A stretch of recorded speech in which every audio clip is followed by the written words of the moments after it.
पीडित कुटुंबाशी संवाद साधलाय तुम्ही, काय नेमके त्यांच्या भावना होत्या काय? आज संतोष देशमुख यांच्या कुटुंबाशी आज आम्ही सगळे खासदार आणि काही आमदार आम्ही येऊन भेटलो आणि आम्ही त्यांच्या सोबत आहोत. एकंदरीत असं दिसून येतं की पोलीस यंत्रणेवर पण खूप मोठ्या प्रमाणात दबाव आणला गेला आहे सत्ताधारी पक्षाकडून, सत्ताधाऱ्यांकडून आणि खुद्द CM कडून.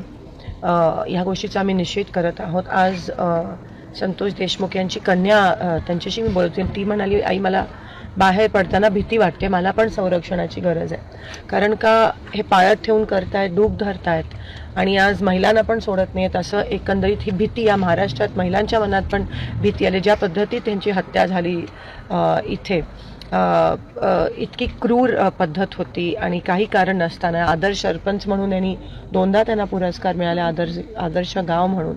सगळ्यांना मदत करणाऱ्या व्यक्ती आज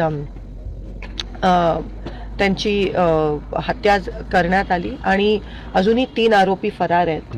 कोणत्याही प्रकारचं काही मुवमेंट ही सरकारकडून दिसत नाही आहे. विधानसभेत आणि पार्लमेंटमध्ये थोडासा आवाज केला म्हणून आज इथपर्यंत तरी आलाय, नाहीतर हे सगळं झाकायचा प्रयत्न हे सरकार करत आहे. ह्याआधी आम्ही सूर्यवंशी यांच्या इथे होतो परभणीला, तिथे पण एकंदरीत असं दिसून आलं की PM रिपोर्ट म्हणतो की हे मारहाणीने मृत्यू झालाय आणि CM रेकॉर्डवर विधानसभेत खोटं सांगतात आणि म्हणतात की नाही हार्ट अटॅकने आला. म्हणजे एवढी तफावत ती पण आपल्या सगळ्यांना दिसणारी. तिथे पण प्रशासनावर दबाव आणून हे सगळं प्रकरण जे आहे ते मिटवायचा प्रयत्न दोन्हीकडे सगळीकडे एकंदरीत महाराष्ट्रात चालला आहे आणि आम्ही हे होऊ देणार नाही. हा पुरोगामी महाराष्ट्र आहे आणि आज या महाराष्ट्राचं UP बिहारपेक्षा वाईट अवस्था करून ठेवली. एवढ्या भीतीच्या वातावरणात सगळे लोक त्या ठिकाणी राहत आहेत.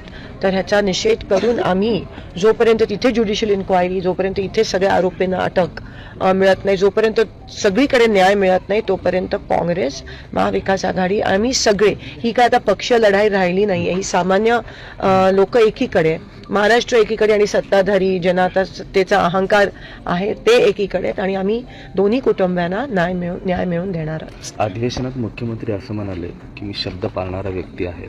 या प्रकरणात कुठलाही तुम्ही बघू शकता की मुख्यमंत्री किती असत्य त्या ठिकाणी रेकॉर्डवर आणतायत.